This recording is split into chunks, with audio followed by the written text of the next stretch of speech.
Magandang hapon po mga ka-growers. Today is the 12th day of February 2026. Ngayon po, naggagawa po tayo ng isang vlog na ganito ngayon dahil sa atin pong pag-iikot sa mga katanungan ng ating mga nag-aalaga ng litsugas. Ngayon, ito po yung masasabi nating dagdag kaalaman. Ano po yung dagdag kaalaman na yon? Ang amin pong nakita, marami po ang nag-convert ng kanilang hydroponic Duracon. Ito pong pipes na ito. Ang ginawa po nila, at doon po sa mga bagong gumagawa po ng greenhouse, hinahati po nila ito. Hinahati po. So ito po ay 2.25 inches. Hinahati po nila yan. So magiging something like 1 inch na lang po yan o hihigit po ng kaunti sa 1 pulgada. So ano po yung nangyari? Umaawas po ang tubig dun sa kanilang hydroponic pipes na hinati, yung Atlanta Duracon. Yun po ang sinasabi ko. Bakit po umaawas? Kasi pag lumalaki po yung lettuce, dinadagdagan po natin yung daloy ng ating nutrient solution. Kung ang atin pong ginagawa ang output po natin is 1 liter per minute, gagawin po natin 1.5 dahil lumalaki po siya. So nagiging kulang po yung nutrient solution kung hindi po natin dadagdagan. Ngayon, ano po ang naging problema? Bakit po nagbabara? Ang term po doon, kulang po yung 1 inch para dun sa flow ng kanyang nutrient solution. Padalawa pong problema, yung pong mga ugat ng malalaki ng lettuce ay binablock yung current flow ng mga nutrient solution natin sa ating pipe. So babara po yan. So ang mangyayari po, tumataas po ang tubig hanggang siya po ay tumapon. So pag tayo po ay nagpalaki ng litsugas, sabihin natin po, ganito na po kalalaki. Hindi ko na po sasabihin kung ano ang timbang nito dahil may nagko-comment po sa amin na nilalagyan lang daw po namin ng pabigat pag nagtitimbang. Tanggalin po natin, hindi po timbang ang ating pinag-uusapan dito. Yun pong lago ng lettuce habang siya ay lumalaki. So ano po ang ginawa namin dito sa amin? Ang ginawa po namin dahil ito po ay yung mga lumang sistema ng pag-hydroponics, paggagawa ng greenhouse. Ang ginawa po namin dahil mahirap po talagang maglinis nung hindi po removable. So, ang ginawa po namin dito, gumawa po kami ng takip. Yan. So, ito po ay removable na. Ito po ay yung lumang Duracon na Atlanta. Tinanggal po namin yung ibabaw, hindi po namin siya hinati. Uulitin ko po. Tinanggal lang po namin yung ibabaw nito. Yan. Hindi po namin hinati. At meron ho akong kaibigan, si Ma'am Jenny po. Siya po ang nagbigay sa akin ng takip.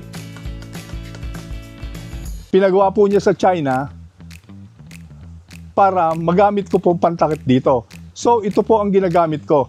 The same quality po ng Atlanta Duracon. Plastic po. Meron pong nabibili pero hindi po ganito ang materyales. Kaya pakakaingat po tayo. Tingin ko ha, ako po ay nagbibigay lang sa inyo ng, sabi ko nga po, dagdag kaalaman. Huwag na po nating hatiin. Kung meron po tayong existing, tanggalin po lang natin yung ibabaw.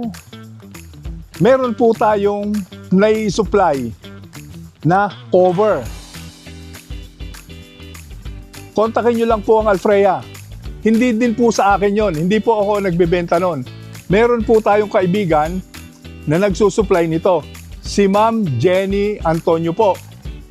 Ang merong contacts dito sa ganitong uri ng takip. So hindi na po siya nagbabara kahit gaano po kalakas ang aming daloy ng tubig. Hindi po siya umaawas dahil mataas po siya. 2 inches po. Hindi po siya pwedeng barahan ng mga ugat tulad po nito. Ngayon, bakit po namin inalis yung ibabaw at pinalta namin ng removable? Nagkakameron po kasi ng algae. Algae in hydroponics commonly acts as a pest, causing reduced crop yields, nutrient competition, especially for nitrogen, oxygen depletion, and clogged equipment, often leading to root rot.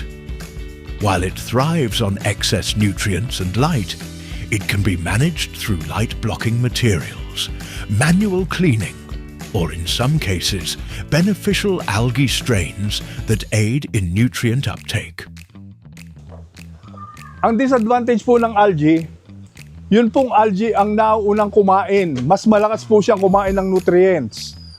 Kaya, hindi po lumaki ang ating lechugas, nananatili pong maliit dahil wala na pong makain ang ating lechugas, nakain na po ng algae ang lumot. So, ipakikitaan po kayo namin ng pipe na merong algae. So, yun po yung dagdag kaalaman lamang. Dahil ito po ay itinitext sa amin, itinatawag. So kaya dun po sa mga tumatawag, ito na po ang kasagutan. Sinagot ko na po. Tinanggal po namin ang ibabaw, pinaltan po ng takip na kasing uri din po ng Atlanta Duracon. So sa mga may nais na gawin po ito, huwag po kayong mahiya.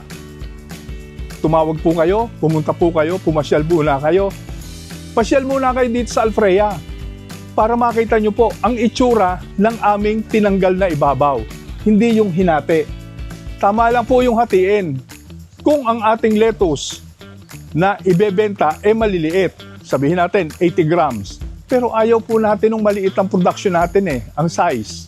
Ang gusto po natin palagi, malaki yung weight ng ating lettuce. So, punta po kayo dito sa Alfrea. Muli ko po kayong inaanyayahan para makita po ninyo yung aming ipinalit pagka tinanggal ang ibabaw ng Atlanta Duracon. So, yun lang po muna ang aking ibabalita sa inyo, yung kasagutan dun sa inyong mga tanong. Para mo sa muli, dagdag kaalaman. Siguro gumawa tayo ng segment na dagdag kaalaman pag tayo ay nag-vlog. So hanggang sa muli po, subaybayan nyo po. Follow and share po nyo ako para po matuto, malaman itong dagdag kaalaman na ito ng ating mga fellow lettuce growers. Gaya po ng nasabi ko, hanggang sa muli po. Bye-bye!